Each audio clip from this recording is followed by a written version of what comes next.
बिस्मिल्लाहिर्रहमानिर्रहीम। नबी करीम सल्लल्लाहु अलैहि वसल्लम जब पैदा हुए, इस दुनिया में तशरीफ़ लेकर आए, तो वो एक इंतहाई मुअज़्ज़ज़ और अमीर घराने में पैदा हुए थे।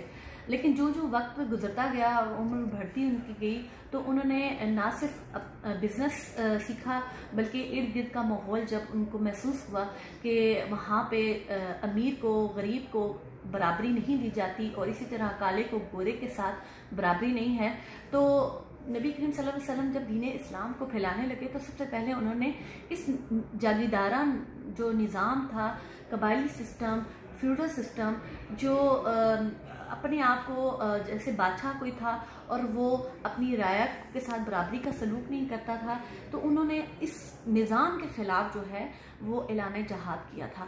तो वक्त के साथ साथ उन्होंने बताया कि अमीर और गरीब जो हैं वो बराबर हैं अल्लाह की नज़र पे, सिवाय परहेज़गार और मुत्तकी लोगों के।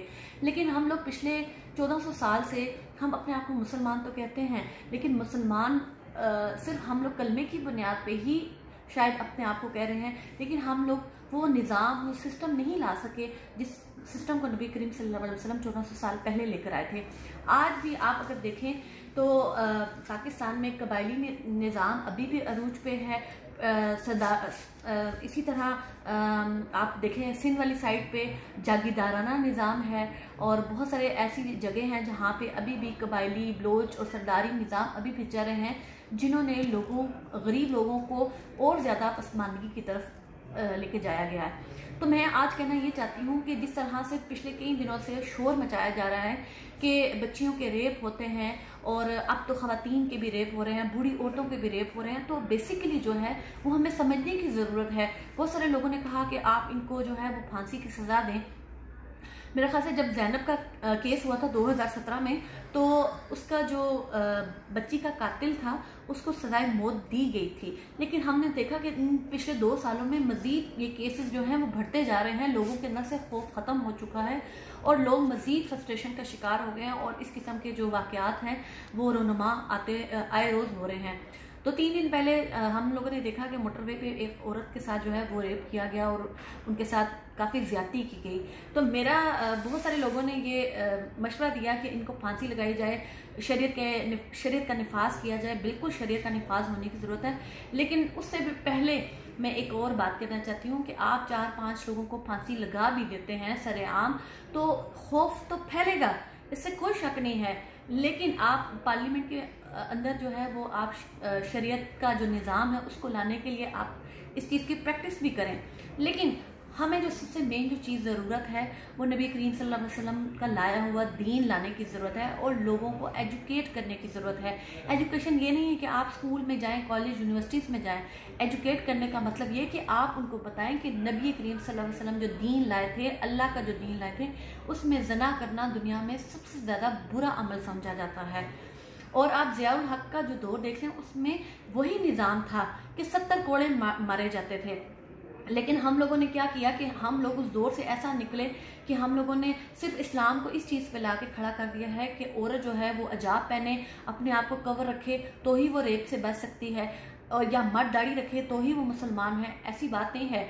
आप देखें कि आज ये सिस्टम पैदा हो चुका है कि घरों के अंदर भी जो है वो एक बाप अपनी सगी बेटी के साथ और भाई अपनी बहनों के साथ जो हैं वो ये ज़्यादतियाँ कर रहे हैं। तो इसका मेरी नज़र में यही है कि अगर जब तक आप लोगों को एजुकेट नहीं करेंगे, लोग कुरान पाक तर्जुमे से नहीं पढ़ेंगे, लोग दीन इस्लाम को नहीं समझेंगे, वो तब तक इस चीज़ से बाहर नहीं निकल सकते। मैं बहुत ज़्यादा जो गांव के इलाके हैं मैं उनमें विज़िट कर चुकी हूँ और मैं जो यहाँ तक समझी हूँ वो वक्ती तौर पे अपनी फ्रस्ट्रेशन को ख़त्म करने के लिए इस किस्म के घनौने जुर्म करते हैं और उनको सज़ा और जज़ा का कोई खौफ नहीं है। इसलिए सबसे ज़्यादा जो ज़रूरी है आप सज़ा ज़रूर दें। जो भी इस खातून के साथ जो रेप हुआ उसके गुनहगारों को भी और जो भी इस किस्म के करते हैं, लेकिन जो ज़रूरी चीज़ है, अगर आपने इस चीज़ को जड़ से ख़त्म करना है तो आप लोगों को एजुकेट करना शुरू करें।